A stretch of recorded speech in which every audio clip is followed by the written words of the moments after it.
How are you this morning? I'm well, thanks, Scott. Donald, how are you, sir? I am very well. Look at how formal we are this morning. Okay, so today's topic, we are going to talk about, call it perspectives or attitudes around sales and marketing. And we've talked about this before, but now we're going to talk about it publicly. And I'm going to pass the baton to you to share your perspective on, I don't know, is it how things have changed or evolved over the years, or is it really about an awareness of how we can be even better at what we do when it comes to this attitude or perspective with engaging with customers?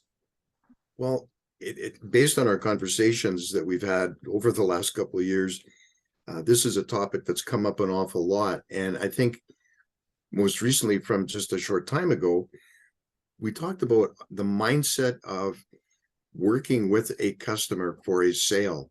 And and you said it so well. If your objective is to make a sale, that drives your mindset, it drives your framing, it Yeah, drives your conversation, it drives everything you do. But if you go in with a mindset of helping the customer, it's going to change the same way. It's going to change your framework, your mindset, etc., to be looking to serve somebody else. So from whether it's a salesperson with that frontline contact or whether it's a marketing person trying to understand the customer, then provide the right information to support the sales effort, everything should be geared from how do we help the customer do their job easier or better? yeah. And so I agree. I know we're looking for things to disagree on, but I'm going to agree again on this. Um, it is interesting that we talk a lot about organizations getting out of their own heads and getting into the customer's head. And I think, some time ago, I was looking for the definition of sales, and I saw something to the effect of, the definition of sales has changed from always be closing to always be helping. And I just thought that was really, really interesting because, selling seems to be like you're in your head trying to convince somebody to do something. Whereas helping is really about how do you get into their head, understand their perspective, and figure out how you can help them, reduce their risk, reduce expenses, improve efficiency, earn more business, all of those types of things.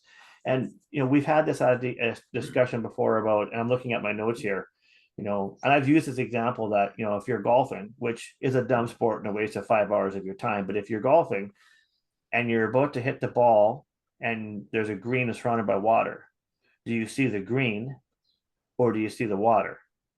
Right. And if Well, you're the typical average golfer, you're looking at the water, you're trying not to hit it in the water. And I'm going to suggest that, this is the same idea. If the attitude of an elite sports person is, I only see the green and I see the green and I see the pin placement, and that's what I'm looking towards, I imagine that the notion of always be helping also impacts your impression in terms of how you prepare for that meeting, the kind of questions you're going to ask in that meeting. And what we'll talk about in another video is the kind of presentation of pitch deck you put together. 100%. If I can quote somebody eminently smarter and wiser than me, and that would be Peter Drucker, the Dean of Modern Management. He said the job of marketing is to know your customer so well that the product or service sells itself. Right. And that just 100% encapsulates what you and I have been talking about and believe in. And it is that view of the customer. And the other thing I like about your golf analogy, and I agree with you, golf has reverse economic utility. If I can digress for a second, I have no idea what you that is.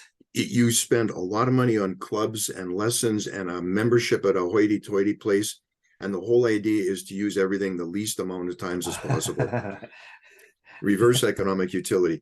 But the golf part of it, fundamentals. The fundamentals are, don't look at the concerns, look at what your goal is.